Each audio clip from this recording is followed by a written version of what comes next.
Paws Up Podcast, episode 19. We're back, just one episode away from episode 20. You know, we won't be spoiling too much, but maybe the biggest guest we've had to date will be joining us on episode 20. You know, when we talk about pro athletes, I think that's what we'll leave it at, Jake. Jake, what's up? Talking all sports today, even giving a shout out to tennis towards the end. But super exciting. Nice to have you back, Kevin. We missed you in episode 18. Yeah, man. Good job on the Grayson James interview. Yeah, it was great. I was able to watch some of it, or most of it, to be honest with you. And Grayson was great. And you know, shout out to you and Johnny for pinch hosting, I guess you could say. In this case, but we have a great reliever in Jonathan Mayer. He'll be back next episode. That's the only guest we're leaking right now. Okay, yeah. How's everything, Jake? We're ready to talk all FIU athletics today.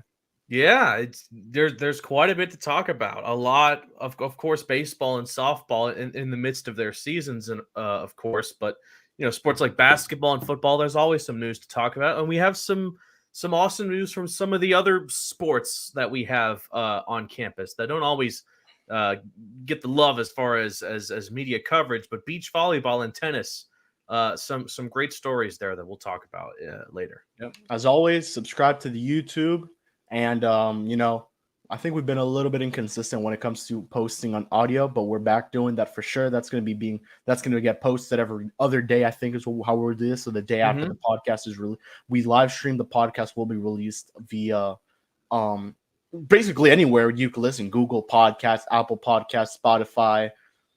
I don't even know where else you could listen to a podcast besides this. That's right. All the amazing outlets we now have with the show. We have SoundCloud, Apple Podcast, Spotify, and Amazon Music. Yeah, so all those spots you could just simply, you know, leave a nice little 5-star rating. You could subscribe, you could follow, and you know, share the podcast. We're trying to grow as much as we can.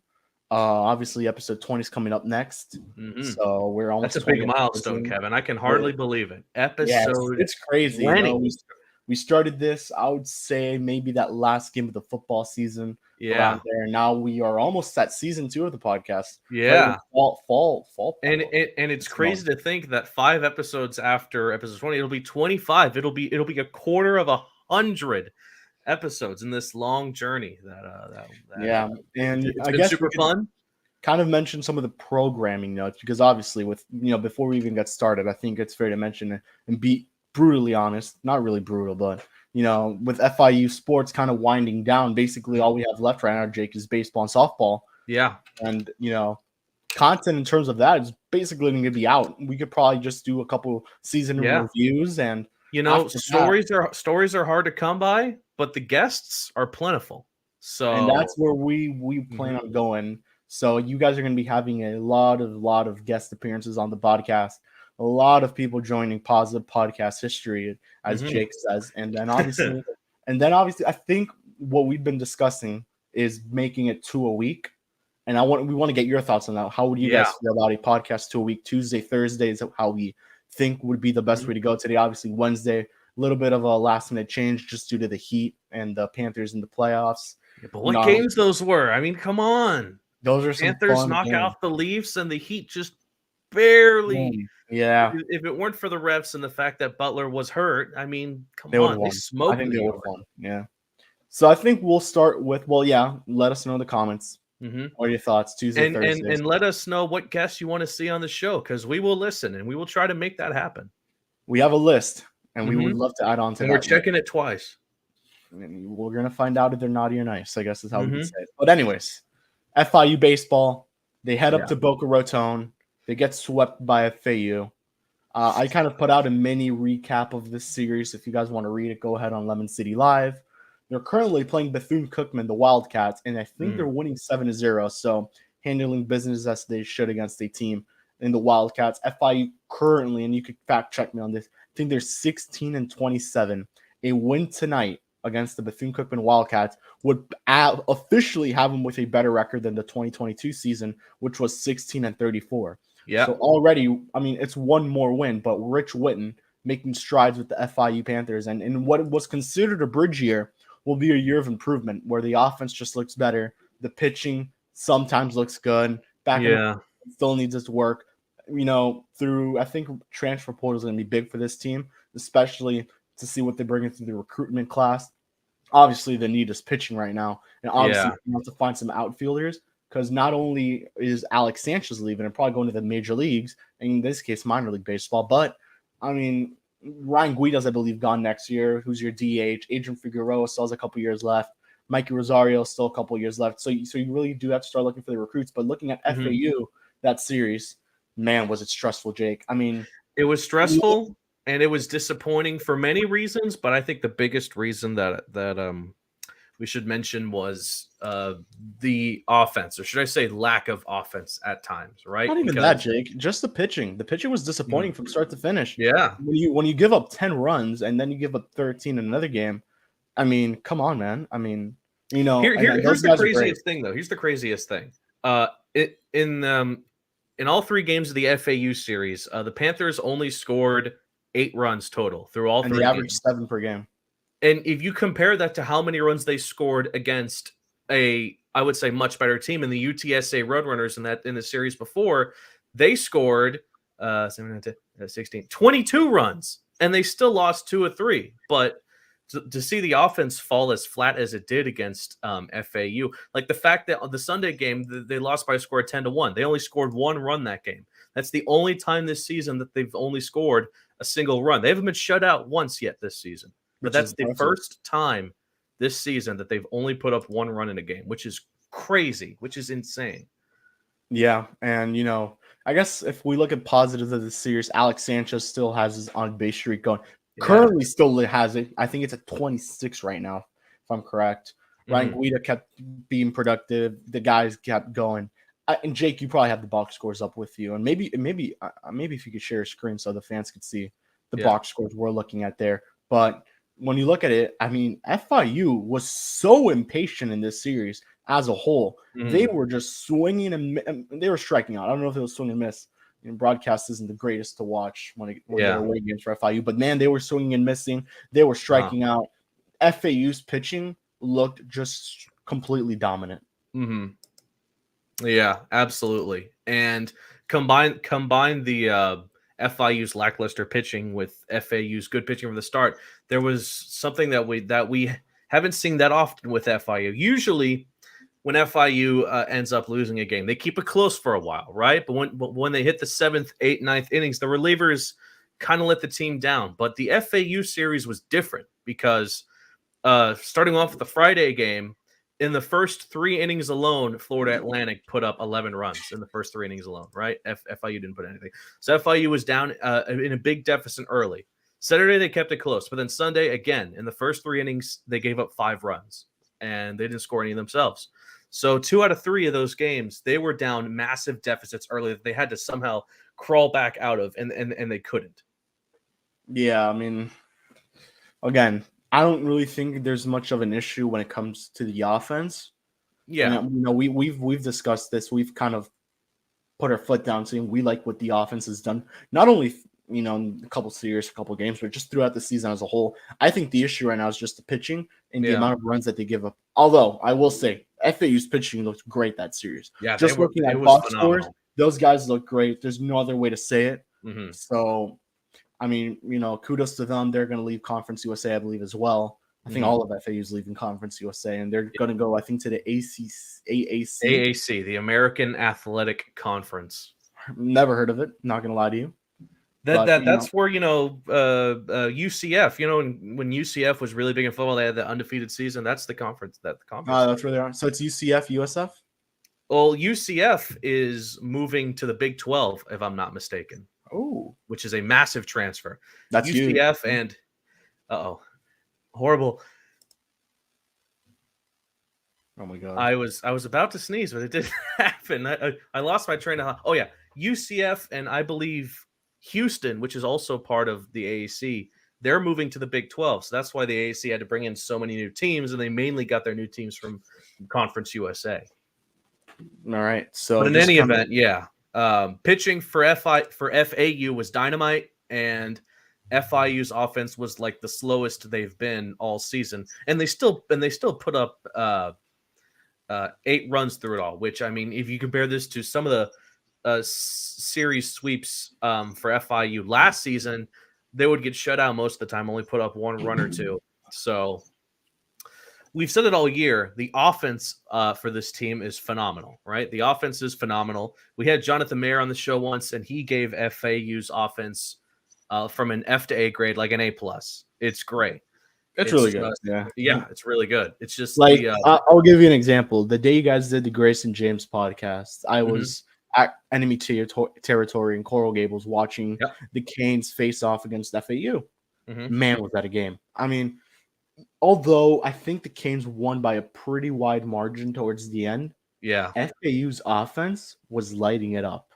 And, it was a bullpen game for the Canes. But, when you have Nolan Shanwell putting up walks, giving you RBIs, basically doing it from top to bottom of the lineup, even the bottom guys of that lineup in the FAU, they're pretty good. I mean, if you're hitting 2-something in college baseball, you kind of worry about the player's offensive potential, but they're still pretty good. And I don't know if I believe they lost 12-9 in that game that you went to in Coral Gables. Yeah, it was something like that. But just kind of to put a finale on this FAU series, kind of look ahead, because there's not many series left. So I think what we can do, Jake, is kind of just look at everything left. I mean, 2 games against Miami, you have Charlotte. I guess if you want to talk a little bit about the Bethune-Cookman game now, and then Western Kentucky, which is the series. I'll be at 2 games. I don't know if you'll be at 1 or 2, but anyways, just to put just to wrap up FAU. FIU ends up, I think, just winning 1 game out of the series of this whole series this year. I think FAU did they take 2 out of 3 against FAU earlier? And let me double check. No, because this was the second series. So FIU only got 1 win against the Owls, and that was a mercy rule win. That was cool, but that was there. That was cool. That doesn't translate well when it goes up against the fact that they lost that many games to FAU. It's cool because it's something you rarely ever see. But I think looking a little bit, I would still take a serious win over that. Yeah, let's look a little bit back, just one series, because we didn't talk about this one, the UTSA series. Okay. I was on the call with Johnny for the second game. We had to cut it short because of football. Yeah. Well, we had the 15 minutes of football spring showcase, but just looking at that game 1, I don't know if you're looking at these scores, Jake, but 22-8, not good.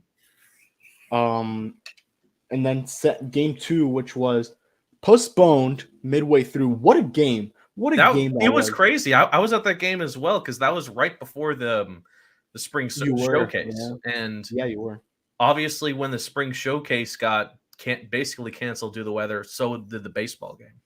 And it started up early. Ruben Carpio, and I'm going to look at the box score because Ruben Carpio, and we have to talk about him because he's been one hell of a player so far for FIU.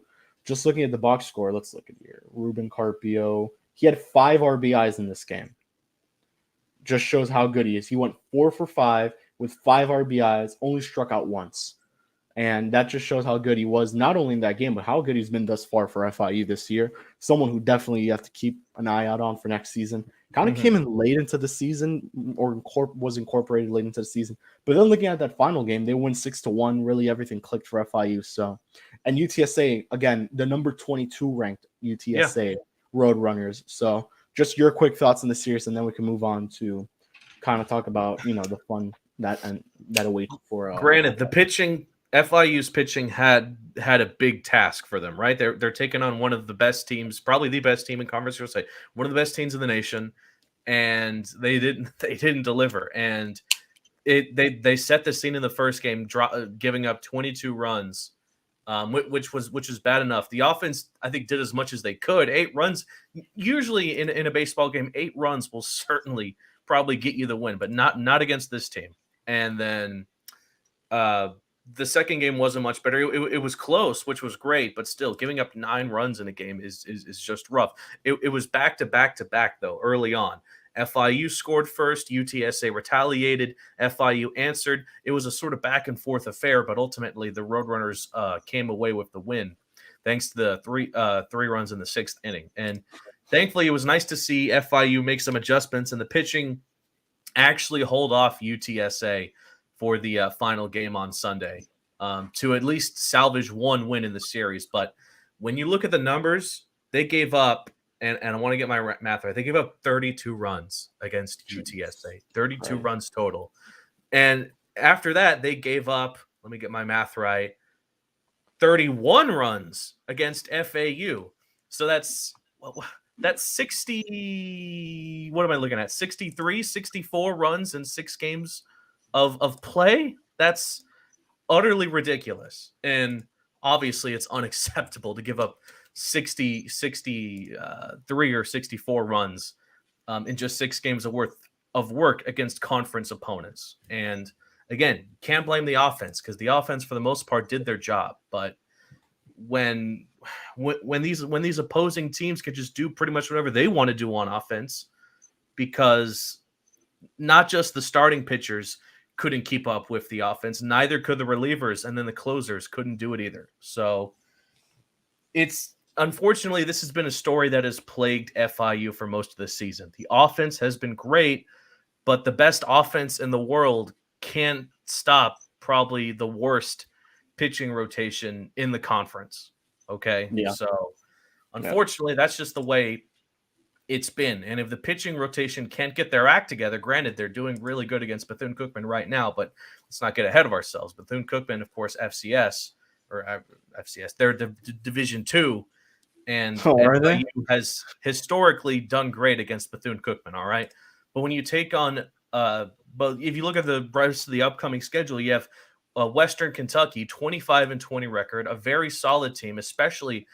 And they weren't supposed to be this good, by the way. They were supposed to be around FIU. No. Yeah, you're right. But still, they have put in the work. And against FAU, by the way, they swept FAU. Western Kentucky swept FAU this season. Okay. Yeah, and FAU, Western Kentucky was, as I mentioned, and I was talking to Johnny today off, just before the show, and we were talking about, how Western Kentucky is supposed to be playing, and they're supposed to be just as good as FIU, or just, I guess, as bad in this case as FIU, but they're playing some good baseball, and everything seems to be clicking for them. I don't know if, we're going to talk more about those series, but very quickly, just to give you guys an update on the Bethune-Cookman game. Currently 7-2 in the bottom of the 8th with 1 out. Jonathan Girardi, Alex Sanchez, Ryan Guida, and Christian Paladar, all with a multi-hit game. RBIs come from Christian Paladar and Roland Quevedo. Basically, almost everyone in the lineup has walked, except you're pretty much the heart of the lineup there. But, hey, FIU looking good. Shout out to Joel Pinero, who came back from Tommy John, made his second appearance today. Went 2 innings, struck out 3, didn't give up. I don't think he gave up a run. No, he did not. Yeah. Didn't give up a run. Only gave up. No, didn't even give up a hitless outing for no, I lied. 2 hits for Pinero, and then Richie Pena, who technically is a starter, came in 4 innings. Only gave up a hit. Struck out 3. Really didn't give up a run, and then Lampton came in, gave up 2 runs, 2 earned, 3 hits, 2 strikeouts. And now Kevin Martin's in the game trying to, I guess you could say, shut this down and hopefully not blow a lead. Yeah. So, and anything you want to comment on that, and then we'll move on to talk about. I guess we already kind of touched on the WKG. Yeah, Western Kentucky, and again, they've won. I believe they won 6 of their last 7, including a 3-game sweep against. Let me make sure I get it here. They just swept after the sweep against FAU. They lost to Austin Peay, then they swept Charlotte, who FIU will play right after Western Kentucky. So it's worth actually they're going to play the University of Miami in between Western Kentucky and then Charlotte. Okay, and obviously we're going to be there. We're going to root for FIU, of course, and we're going to hope that they can take at least 1 game against the Canes, who have been sort of up and down. They're not ranked at the moment, if I'm not mistaken, and they aren't. I think they are though, Jim. They're not. Really? I thought they were. They've been ranked for pretty much the majority of the season, but they have had some struggles as of late. But yeah, Honestly, like last thing I'll say on the Western Kentucky series, and I'm going to be dead honest, I think FIU is going to be lucky if they win one, right? Granted, No. it's at home. I was talking, and I know Johnny's an optimist, and he's probably listening. He's probably our one listener right now. And I will Johnny, say, well, keep in mind that the viewership thing doesn't count the good Twitter folks who are watching this on the Twitter account. So, but anyway, Johnny is first of all, hey Johnny, yeah, we love you, Johnny. But by God, let's just be real here for a second. Just if you look at the pitching and the offense as of late, it's been one of the worst it's been the entire year. And when you take on a team such as Western Kentucky that is sort of in a similar boat to FIU, their offense is absolutely spectacular. They put up 14 runs in their latest win against Charlotte. I think it's going to be rough for FIU. Could they win the series? I wouldn't be surprised, but I would predict they take one game against the Hilltoppers. I mean, at this point, you take any win you could get, especially if they win tonight against Bethune-Cookman. But really quickly, kind of just to start previewing the Canes series. So they play Presbyterian for this weekend. But just looking back, they beat Louisville 2 out of 3, winning game 1 6-5. They get shut out 11-0 in game 2. They win 10-7 in game 3. They beat FAU 12-9. They had to postpone a game in the Georgia Tech series. So I mean, I lie. They won 2 out of 3, but it was a 4-game set. So they had to postpone one. They beat Bethune-Cookman. They lost to FAU, just going even further back. So I mean, look, I think we could kind of compare this and say that UM and FIU do have some comparisons where the top of the lineup for both teams is probably the best you'll get. It's A1. It's phenomenal. Exactly. I mean, just off the top of my head, Zach Levinson, Blake, how do you say his last name? Freshman, full freshman. Oh, let me pull up Blake Sear. Something along those lines, yes. Something along those lines. But calling on Yondi Morales, you have him. I think I mentioned Zach Levinson. I mean, that top of the Canes lineup is so good. It's ridiculous. We already know this. It's major league level, and a lot of those Canes players are going to get drafted. But at the same time, we were there. We saw how close the FIU got to knocking off the Canes in Coral Gables. And it's kind of funny. It feels like in a rivalry. This has become a rivalry in baseball, especially this season because of how close the games are. I think that FIU gets it done against the Canes in their upcoming matchup on Wednesday, solely because they'll get it done once, man. They'll get it done in one of these two. I just feel. I mean, they're that close to doing it. I mean, the other day when I was with Johnny, this may have been when you came before you came. I was like, you saw the video of the homer because I told him get a video of this because this is pretty historic. And it was the video of the Zach Levinson bomb is what he showed me. Oh no! And he deleted the video right away. Oh, but just kind of low key, I kind of wish he kept it though. It would have been funny to see my reaction because as soon as I heard the crack of the bat, I just knew it wasn't even that. It was like as soon as I saw the ball in the air, I'm like, as soon as I heard the crack, my heart dropped, and I know your heart dropped too because you were right next to me on the call. Yeah, I was in utter disbelief, but I had to keep talking because I was commentating the game. So I was like, okay, it's deep, it's gone. I had like no emotion left. We didn't even do any post game show. No, we couldn't believe what we had just saw, right? Because in my head, I mentally had what I was gonna say ready for when they got the strikeout. It'd been like history for the first time in 5 years. FIU beat the Canes in baseball. It could happen this. It could happen. And at this point, I'm gonna be more annoyed than anything if they can't get it done on Wednesday, right?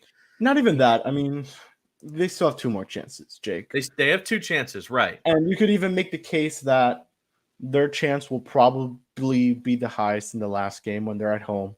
Although the Canes do bring their peeps, you got to keep in mind that FIU is probably more accustomed to that stadium, and it's just going to be a lot better for them, is how I see it. Maybe, but not to mention that if something that we saw happen a couple times at the Canes game was Miami challenging a ruling on the field because their their field happens to have a like 20,000 cameras at all times, something that the FIU baseball stadium doesn't have. And if I'm not mistaken, there were a couple of calls. There was at least 1 or 2 calls that were reversed in favor of Miami in that first game at Coral Gables. But anyway, we'll be there, and we hope that FIU can get it done. This has become a very fun rivalry this year.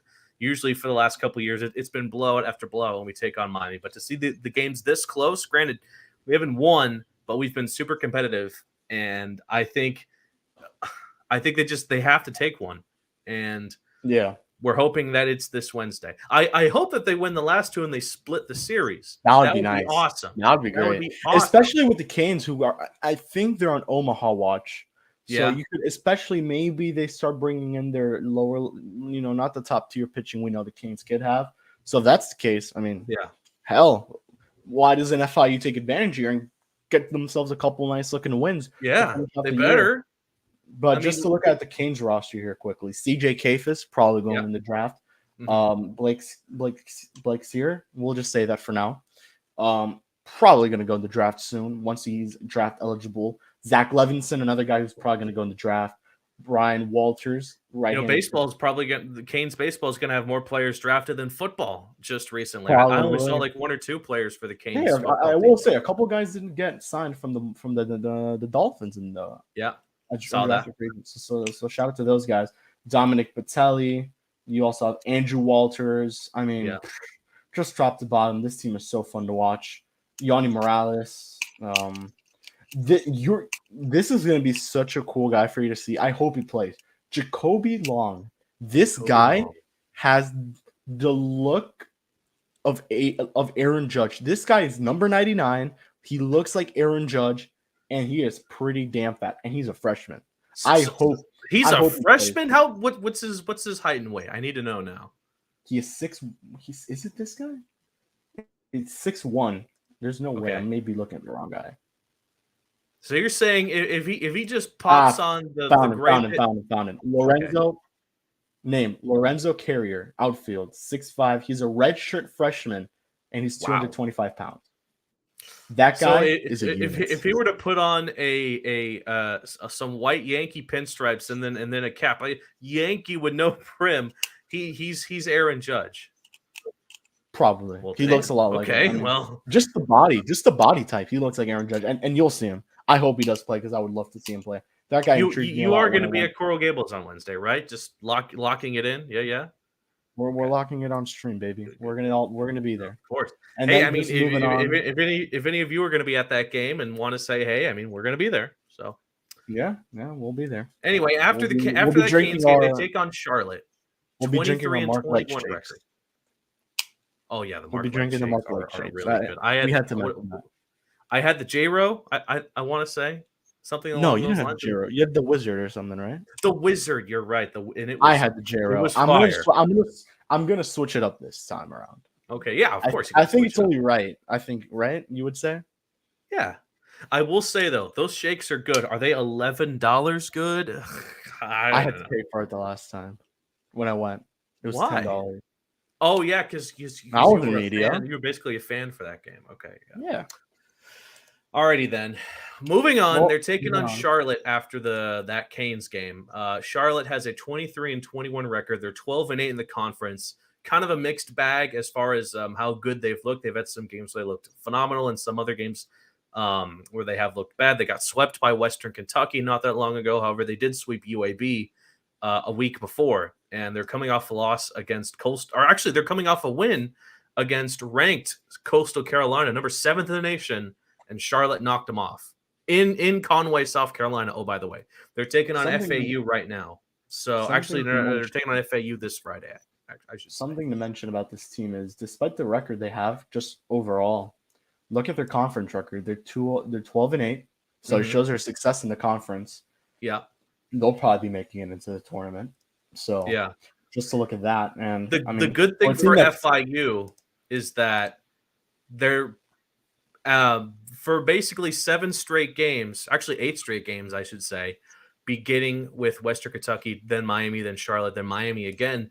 they don't have to get on a plane or get on a bus and go anywhere, right? Because they're at bus, home. yes, bus, yes, Bus to Coral Gables. That's like a 20-minute ride. Big deal. Yeah, around there. They don't have to go travel, so that's nice, and that's why I think that they can actually do well against the Charlotte. They can definitely take 2 or 3 from the 49ers. And again, this is optimistic Jake speaking instead of realistic Jake, right? Realistic Jake doesn't feel good about the Western Kentucky matchup or this based on the numbers, but baseball's a funny game like that, you know? So after Charlotte, they take on the Canes again, this time at FIU Baseball Stadium. That's the final out-of-conference game of the year. That's also the final home game of the year, too. Well, yeah, final home game. Because after that, they play 3 games at Rice, and Rice is actually not having a great season. They're 17 and 26. So kind of like FIU, basically. Yeah, but they are at home. They're at Houston, okay? So they're 7-14 in the conference. They're 9 here's why I actually think FIU will do well. Rice is 9-14 at home, which is kind of crazy. Granted, FIU is only do I even bring it up? FIU is 1-14 on the road. That's rough. Their only win on the road came against Dallas Baptist, but I guess they're the way it looks, they are going to get a second road win today against Bethune-Cookman. Yeah, it's basically odds against odds in Daytona Beach. But yeah. It's been rough on the road for FIU. My Lord. Yeah. Let's see how that game's looking up right now. 7-2, bottom of the 9th. Should be. Okay, so it's looking good for the Cats. Yeah, the Panthers. I forgot Daytona's also the Cats. Yeah, looking good. 3 more outs, and FIU will officially be better than last season, I guess is how we could say it. So I mean, congratulations to Rich Witten for just like Mike McIntyre, wasting no time improving the team from the season beforehand. Yeah, right? And Rich cool. Rich Witten the coach is great, but Rich Witten the person and how he's treated media this far, he's been great. Because I know you guys had your stuff with Mervil, which I know is a great human, but Mervil was a cool dude. But he just didn't put up results, and he had I think 6 years to do so. Never really happened. Rich is already improving. Okay? He's already improving, and I mean, he has. And again, I love to bring up the comparison between him and Mike McIntyre. Mike McIntyre put up 4 wins in his first season, compared to the year before that. He was also lights out. Lights out! Lights out! I should have seen that coming. Sometimes I've been finding different times in the podcast. You just slip them in there, huh? The beginning, the middle, and I've been doing like the latter end a couple of times. I had to switch it up today. Okay. All right. So do we have a news break or no? We do not have a news break. It's been kind of a boring week, but we do have some teams we want to shout out because I think this is the right time for a news break. Okay, just to talk about those teams. Yeah, well, all right. Well, welcome. It's not to be that guy, or we aren't the most knowledgeable when it comes to I think tennis. Yeah, we're trying to grow the brand, and you'll see after episode 20 the guests we bring on. We're gonna try to do all sorts of we're gonna make the effort. We're gonna make FIU athletics because again, God bless FIU. They're one of those colleges that have like pretty much every sport you can think of. Except for hockey. Scott. I didn't even know they had a golf team. I'm not gonna lie to you. No hockey. I didn't know. Just come on, give us the hockey team. All right, anyway, college hockey is a thing. Of course, college hockey is a thing. That's how most of the big time NHL players who are American. That's where they go. Well, the shout out to Quinnipiac. I think that's how you say it correctly. Knocking off Michigan in the championship game in the Frozen Four. Basically, all the northern colleges in the U.S. have hockey. Oh, okay, well, like all the big time actually not even big time. Some of the smaller college programs of the north, like Boston University, always has a great team. Quinnipiac, who just won the championship, has a great team, and those schools like Michigan and Ohio State, they have some really good hockey. Those make more sense than FIU to have a hockey team. I don't think there's any hockey team in Florida that has one. But I mean, you have not one, but two NHL teams in the state of Florida. Come on, you make it happen. That's true. Yeah. Shout out to the Florida Panthers who knocked off the Toronto Maple Leafs in the Yeah, that was a good game. That was fun. After conquering the great almighty Boston Bruins, who had like the greatest season in hockey history, who blew a 3-1 lead to the Panthers. That was crazy. My God, that was insane. Wild. Matthew I Tkachuk watched is a god. Brandon Montour and Carter Verhaeghe are gods, and Bobrovsky is back to his old self. So yeah, man, that was wild. If they can knock off Toronto next, I mean, my God, it's crazy. They beat the best team in hockey, and then immediately have to play the second best team in hockey. And so far, they look good in their first. Yeah, but if I'm correct, the Maple Leafs really haven't made the playoffs in a while, right? Or they haven't moved on to the second round. Yeah, like the Maple Leafs, this was their last. They played Tampa in the first round, and that was their first series win since like 2013 or something. So, yeah. I mean, it can only get better for Florida because if you recall last year, the Panthers knocked off the Capitals in the first round, their first series win since I think the freaking 90s, and then they got blown. They got their doors blown off by Tampa Bay. But anyway, this Panthers team has been fire. Anyway, we're on. I mean, we do cover the Panthers. Right? Give a shout out to tennis. Yeah, let's shout out tennis. There are two teams. There are two programs we want to give big shout outs to, and the first one is women's tennis.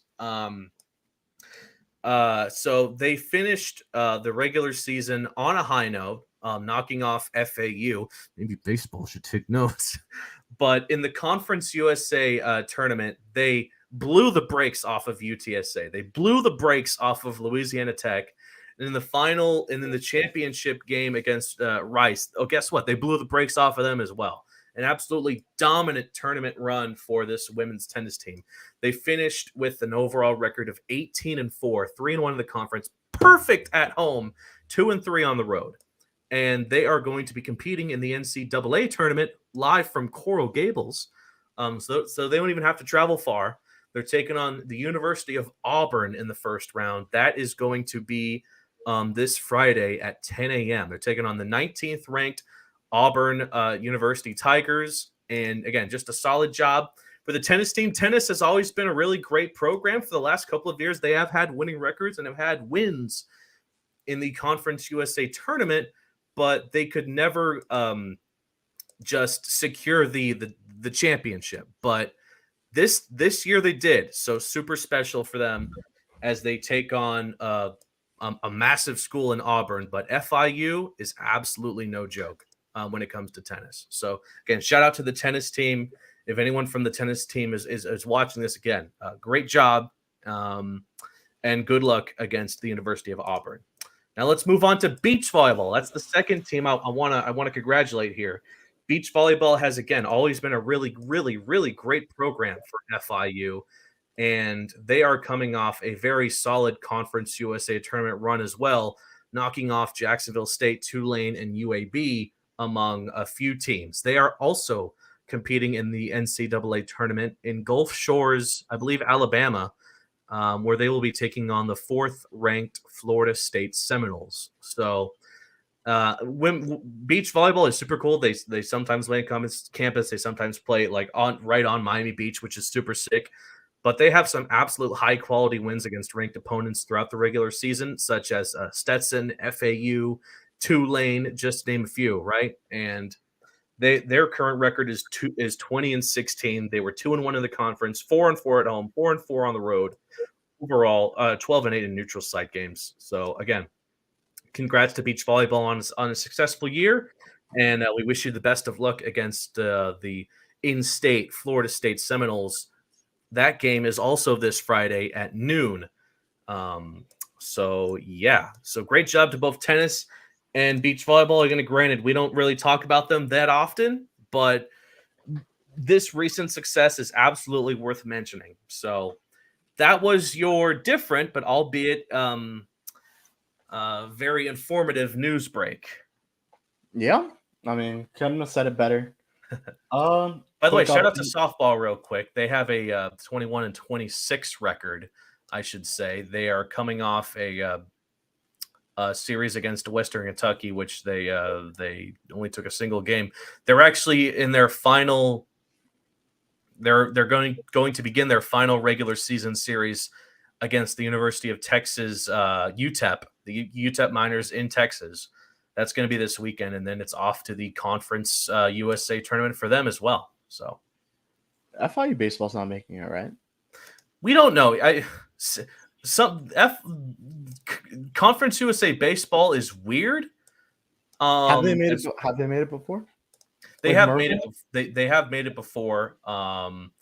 Sometimes like the rules change and they get in. That was during COVID, but they didn't make it last year. And I just want to double check for 2021. Did they make it that season? No, they did not.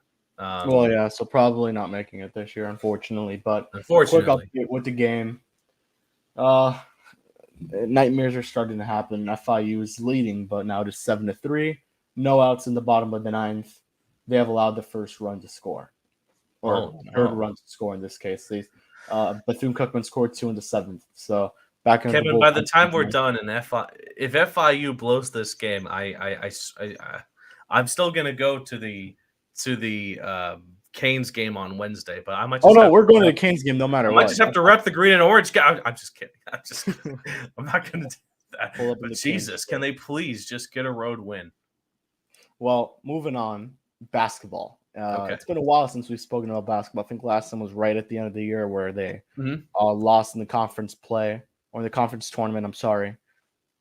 So we kind of have some news with basketball. Jake, if you want to pull up my article, which I wrote today, just so I could reference that. I am pulling it up right now. I'm gonna share the screen in just a second. But yeah, some really cool signings for basketball.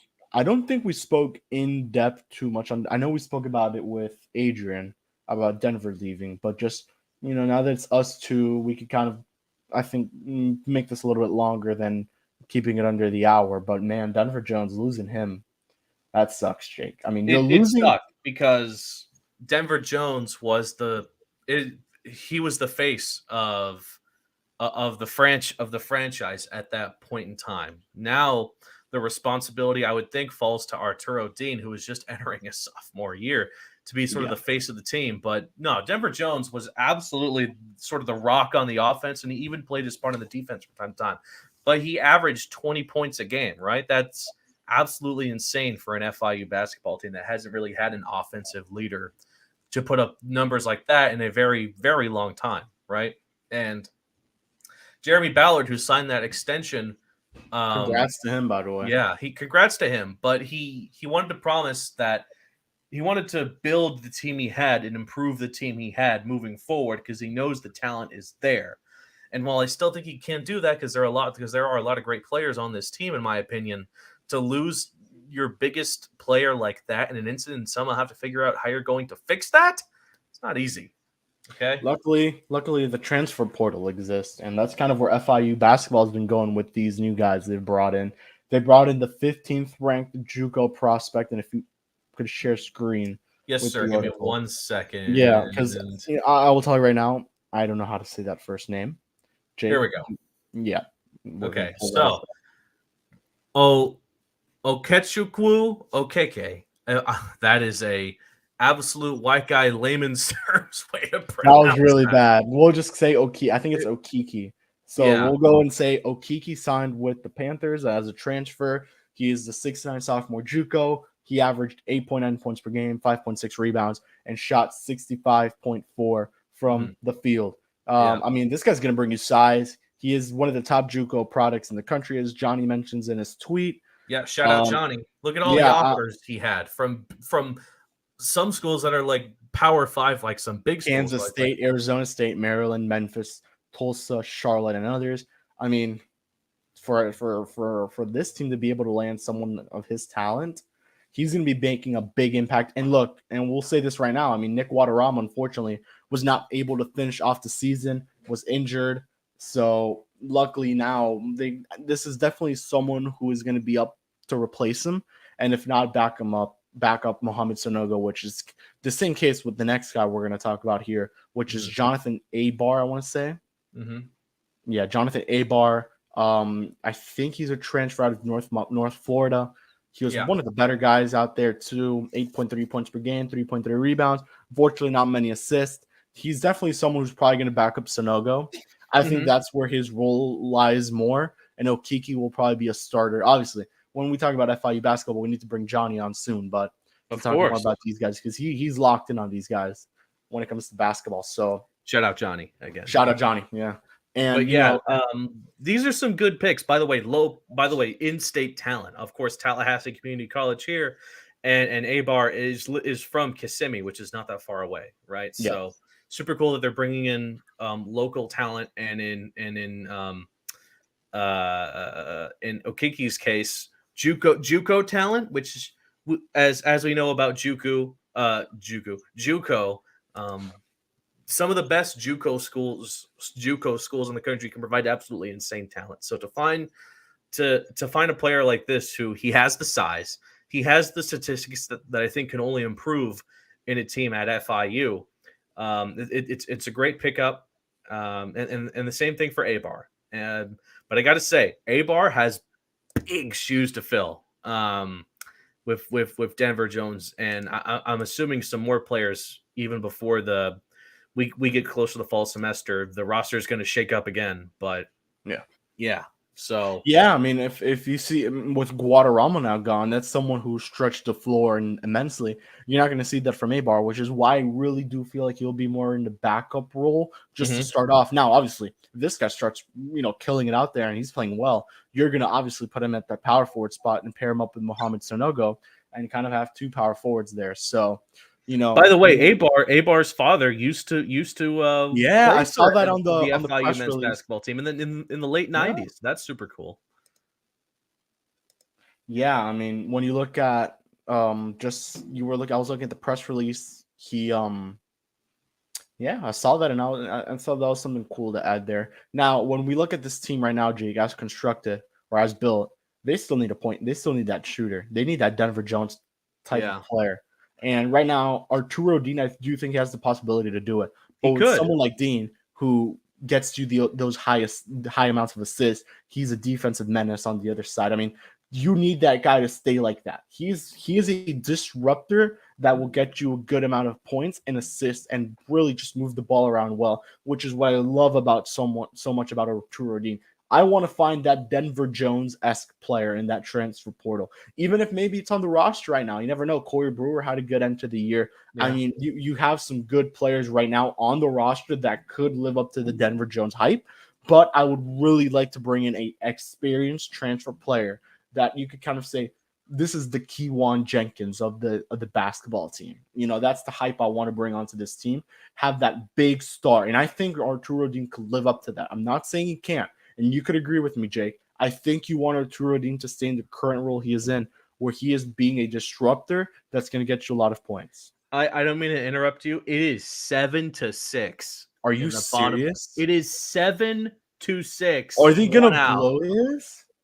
No. Can you please share the screen and leave the thing as we talk? Okay, yeah, sure. No. Because unfortunately, the Facebook broadcast for the game, it's audio only. Yeah, they were having issues. A video of it, but they have the scoreboard there, and it is 7-6, 1 out. Please put the live stats thing on. We need not only for myself, but for the ones watching on Twitter. Anyway, I didn't mean to. No, I'm glad you interrupted me for that. How are they interrupt the flow of basketball? But because even Gus is here texting us. I was like, "Whoa, Gus is texting us. Did they approve the credentials finally?" and I mean, and he's like, "No way, they're about to blow the lead to Bethune-Cookman." Oh my god! I mean, if they go to extras, you just hope the offense. Kevin, would this be the low point? There's been a couple low points, but would this? Be this would be the low point. Yeah. Okay. Let me try to share my screen again, just to have that to our side, just so you all can see. I didn't think 49 minutes in I didn't think we'd be 49 minutes into this podcast. Oh, okay. That's nice. And look, if you see right there, I mean, pause the podcast. Yes, sir. If you want, pull up maybe the live stats, the one that, you know what I'm talking about? Oh, yeah. Okay. That's what I was saying. Yeah. Give me. All right. Let me stop sharing my screen real quick and pull it up. I'll go and banter a little bit about FIU basketball as you talk about that. Okay. I mean, when you look at the team as constructed right now, I personally didn't think they had too much of a lack of big men, but when you really do start to look at it, I mean, besides what Seth Pinkley and Sonogo, you really don't have much, and you need power forward help with Guadarrama now gone, graduated basically. You just have to start thinking, what are you going to bring in? An A-Bar, no Kiki, definitely going to provide you perfectly at the game up. Yeah. And again, all right, man. I mean, a lot of time. Full count. Who's that bad? This is interesting. This guy, Halen Hall, he was the starting pitcher for today's game. He was pulling an Ohtani today. He was pulling an Ohtani. Wow. Yeah. All right. I think you're going to see a lot more Ohtani-esque players. That would be cool. This next decade of baseball. There's a guy in how revolutionary Ohtani has been. The pitcher / hitter player is going to blow up to Babe Ruth levels of excitement for a position player. Anyway, so yeah, I think it's a bit too early to really get a feel for how good the 2 outs. Okay, 2 outs. Finally, 2 outs. As far as basketball goes, we'll try to focus more on that as the season begins, because then we're going to get a feel of what this final roster is going to look like. But all I'll say is losing Denver Jones is bad, but I do like these 2 pickups, and I'm rooting for them and hoping that they can lead the team in both offense and defense. It's great to have some size, and it's great to have some speed, and I think FIU got both with these 2 players. Completely off topic. I wanted to tell you. I don't know if you knew this. You probably do. Did you know Manny Machado was committed to FIU? I did know that. Oh, okay. Well, never mind. Did you know Atlanta's put up 13 on Miami? Huh? Did you know the Braves have put 13 on the Marlins? Yeah, don't even talk to me about that. Okay. Marcelo Zuna hit a grand slam. I saw that, and it was like, oh. Like the worst hitter. Moving on. Football. FIU football. I think we could wrap it up with them. And we'll 2 outs. Nice. All right. All right. So FIU football. So we had a flurry of moves. I don't know if you could share. Oh, no, you can't. We had a flurry of moves. I don't know if you want to share the article. Let me go play by play here. Maybe that'll be a little bit. Are you able to open a new tab and kind of go to the article we had pre-written, just to kind of go through? Actually, I have the moves with me right here on my phone. Okay. FIU football. A couple moves went down after spring, besides the departure of Lindell Hudson and Shamar Hobby Lee, the 2 starting offensive linemen, those guys. So Shamar Hobby Lee goes to Houston. And today, Lindell Hudson announces he is going to USF. I lied. USF. Bulls, right? The Bulls. He's going to be a Bull. So congrats to those guys who are going to new colleges. We wish them the best. The big loss was Demetrius Hill. Demetrius Hill, who was a freshman all-conference. He was part of the Football Writers all-conference team. He's gone. Very surprising. But at the same time, I mean, Jake, this guy had 3 years of eligibility left. He's one. Wait, top of the 10th. Did they win? What? They scored. Check the thing.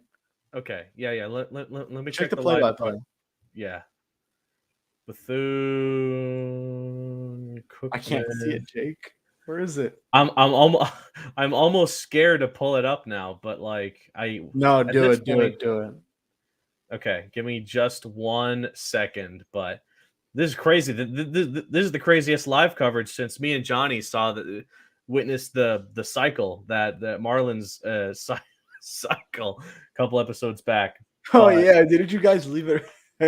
You guys left it recording, right? Let's not talk about that. I'm gonna go watch that. Give me just 1 second to. Oh my god! I'm just gonna go on my phone and see if they won or not. This is giving me too much anxiety.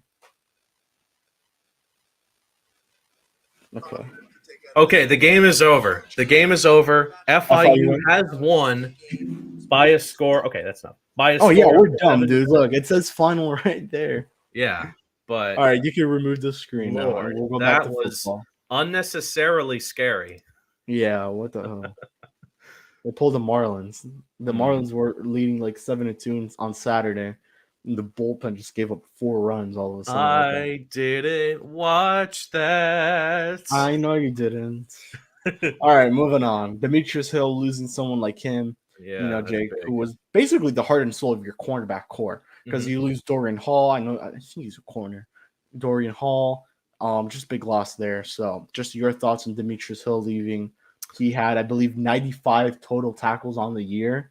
He had 2 passes deflected or 3 forced fumbles, 1 interception. I mean, this guy was bound to have another breakout season, but with 3 years of eligibility, you're basically looking to get the best offer you can and go to the best team possible. Because if Demetrius Hill keeps doing what he's doing, I mean.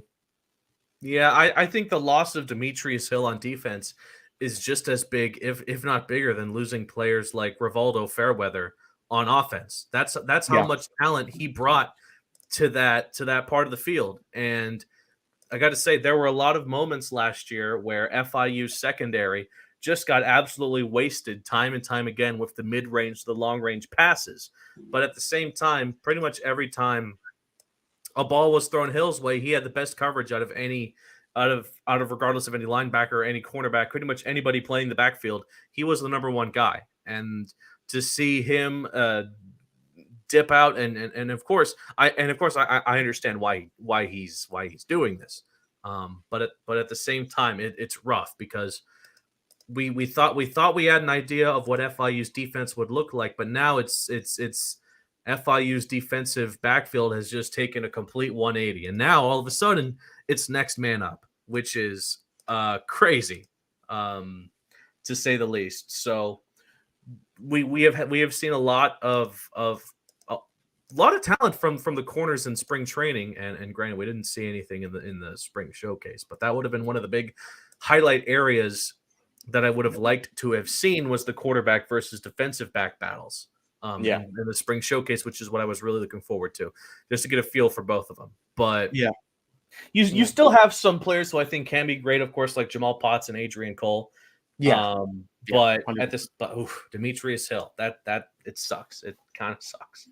It really does hurt. And just to mention, they did bring in a couple guys, and I'll mention those right now here. We're not going to go too deep into them. An article on that is dropping very soon. They have added Ladarian Polk, who is a cornerback. So basically just adding some depth to that group after Demetrius Hill left. Cole Smith, who is an offensive lineman. He's basically a center. He is 6'5", 330 pounds. He played for the College of Canyons in Santa Clara, California.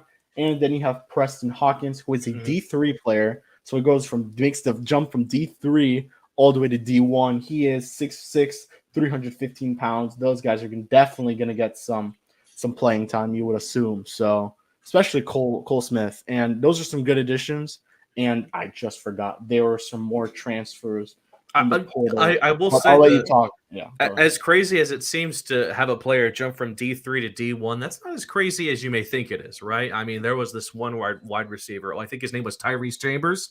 That was an absolute stud for FIU that has similar sort of backstory coming from JUCO all the way to FIU and having a great time. But we have had limited visibility on how these new recruits, how well their talents could be. And I think Grayson James, when we had him on the podcast, he said it the best. There's no substitution as far as seeing skill and talent. There's no substitution than an actual football game for seeing that. These practices and a spring showcase can only go so far. So by the time week 0 rolls around and we know who are the starters for both offense and defense, that's when Judgment Day is going to happen for these new recruits. So I'm going to keep my thoughts on the substitutes for Demetrius Hill short because we're about to start running. We just don't know enough at this moment. We wish him the best, and we hope that there can be a player that can have as big an impact on the backfield as Hill did. But it's not going to be easy. That's for damn sure. Yeah, very quickly, the other transfers, not going to get into them at all much. Punter Nick Easters, tight end Cameron Williams. Always use a good punter. Lineman Jamari Sylvester, and cornerback Demetrius Hill. So those are the transfers at the moment. That was pretty much the only thing we did see at the spring showcase were the punters. Right? Yeah. But they have their guy, and obviously they have Chase Gabriel. Who is Chase Gabriel? Yep, Chase who's pretty much Gabriel. the Yeah, veteran of the team, and according to Grayson James, is the coolest guy on the roster. So yeah, we'll be bringing him on very soon. We need to confirm that. Yeah, we need to. I think we're the judges of that, Jake. So yeah, we're reaching the hour mark. Anything else you want to add? Just looking coverage wise, I will be there on Friday and Saturday. I will be calling the game with Johnny on Mixler on Friday. Saturday, it is a Conference USA TV game, so listen to Johnny on Conference USA TV if you buy that.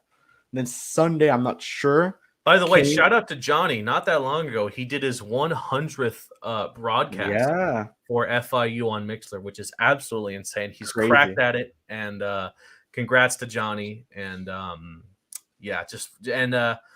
will say that while I didn't go to it, that Paws Up tour that the football team and Scott Carmichael that looks so fun. That looked like a lot of fun. And do you think he'll make it out to one of those? Orlando, no. Well, Fort Lauderdale. But Fort Lauderdale, that's within reach, right? Yeah, especially as because the Paws Up tour is like sort of taking a break, and then right before the fall semester begins, they're gonna get back into it on. Well, actually, I take that back. The Funky Buddha in Fort Lauderdale, that's where they're gonna be. It's on May 17th. Checking my schedule, and it looked fun. It looked like truly like the first one. Obviously, I think the first one is going to be the best one, just because you'll have all the coaches there. Because God knows who's going to be for the next one. But I mean, that looks fun. I would say definitely less people in Orlando, but at the same time, if you're in Orlando and you want to have a fun time, the Top Golf in Orlando, I've been to it. It is awesome, and I don't know if they're going to close it down or have a certain section reserved for FIU people. And free food, but free food. Yeah, the food there was good too. So yeah, if you're in Orlando or if you're in Fort Lauderdale and aren't doing anything those days, go to those events because it's super cool what you're able to do. I think we got to make it to one of those, Jake. Maybe the Fort Lauderdale. The only thing that sucks, it's on a Wednesday. Yeah, Wednesday's a weird day. Granted, the Canes game is on a Wednesday, and of course we're going to that. But yeah, so coverage-wise for us, obviously we're going to be at the Hilltoppers FIU game at FIU Baseball Stadium. We're then going on our cars just a little bit further to Coral Gables to watch the Canes face FIU. And after that, we have Charlotte. So every FIU is no longer going on a plane anymore anywhere else. We have Charlotte. Maybe we'll make one of those. I possibly will not be making all of them. Definitely will try to make one. Marlins are in town against the Reds, so you know where I'm going. And then finally, you have the Canes back at home. So Jake and I will be for that Hurricanes game as well at FIU Baseball Stadium. That is the final home game of the year. You could probably bet that's the senior game too. Could be. So, and then finally Rice, and we're not flying to Houston. No, that'll be it for our and again the Canes game, right? Big, pretty much any time they play the Canes, whether it's in Coral Gables or at home, the FIU fans show up. And granted, so do the Canes fans, but FIU, very solid, solid record there. So, boy, we've hit the hour mark, Kevin. And and again, I mentioned this earlier in Newsbreak, but again, good luck to women's tennis and beach volleyball. One other thing I did want to mention, which is it's always cool to see these players highlighted. Carissa Kilby from the women's golf team was named All Conference USA First Team. And regardless of sport, if you're in the first team in your conference, that means you're damn good, and that means you're damn good, right? So, women's golf went 59 to 45. They have some long seasons in golf.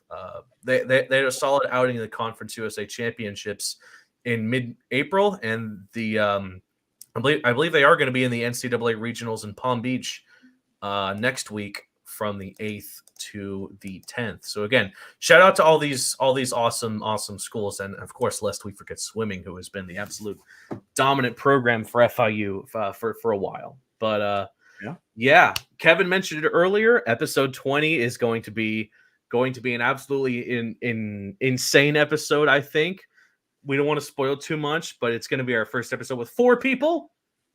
You, me, Johnny, and our special guest. Yeah. I Only don't want thing to we'll give say out. I don't want is to give out too many hints. I don't want people to come up with ideas to ring any bells. But yeah, let's. we're talking some cool stuff. We're talking some cool stuff with It's gonna be real. It's our actually gonna be first really ever cool. professional athlete we've had on the show. Sorry, Billy Gill did not reach the pros as track and field star. Sadly, he is a pro with the Dan Levitard show. But yeah, And did you see their new studio? That's cool. fire, absolutely, It's amazing. Fire. It's really Yeah. cool. Yeah. So Oh, I mean, and something else that's cool that in that we've been working with the Lemon City crew. Are we talking merch, Kevin? Are we talking merch? yeah. I mean, we're gonna get it first. See how Yeah, it looks. okay. Well, when And you then see us see in where the that episode, goes. repping the swag, but merch might be on the way. Might. Yeah. Might with a capital M. But Yeah, it looks pretty good. The chances the are amount good. of followers and fans that we've seen these past couple, especially of course with the Grayson James episode, which blew up like dynamite. It's brought up the idea, which is super, super sick. And again, we can't thank you all enough for everybody watching this on our Twitter or the Lemon City Facebook and YouTube.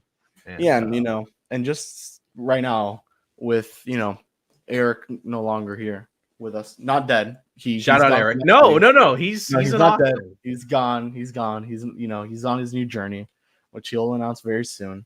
But you keep up with their site, keep up with the writing Jake and I do. I mainly do the FIU writing. We do the podcast. Jake, keep him up with the Panthers, Florida Panthers per se, and the Dolphins. But just keep up. I mean, we have a lot of content dropping this summer. I mean, and then season 2 starts. 2 episodes a week. 2 episodes a week. That's going to be insane. That's going to be insane, but it's some going to be thematic so fun. weeks where it's just football. We bring in a bunch of football players for 1 week, and then like the ideas. We don't want to spoil anything, right? But we don't want to spoil anything, but we're growing and growing and growing. But we're going episode by episode, and again, episode 20 should be a fun one, and we'll all see you there. And from Jake, myself, we'll see you guys in 1 week or less than a week, 6 days. Yeah. See you guys there. And as always, Paws up.